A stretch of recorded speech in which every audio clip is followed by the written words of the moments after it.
العربيه اللي معانا حققت لك معادله جميله جدا، لو عايز منها اداء رياضي هتديك اداء رياضي، ولو عايزها عائليه ولاكجري في نفس الوقت برضه هتديك ده. احنا معانا الجي ال سي 300.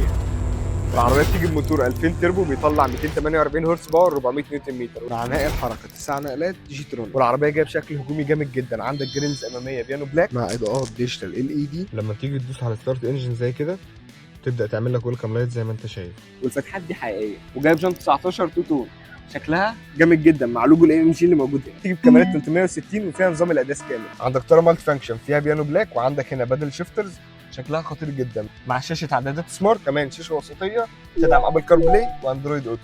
وعندك امبيانت لايت في كل العربيه، والكراسي جلد تقدر تتحكم فيها من البيبان من هنا، تقدر تتحكم في الكرسي وفي التسكين، وكمان عندك الميموري سيت. كل خامات العربيه جلد، وعندك هنا سوفت تاتش، وده مش متاكد كربون فايبر ولا لا. لو جينا بصينا على القعده ورا ولا اروع، مفيش ولا كلمه.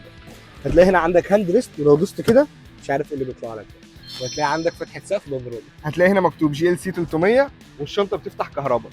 مساحه الشنطه كبيره جدا. ما تنساش تقول لي ايه رايك في جي ال سي 300.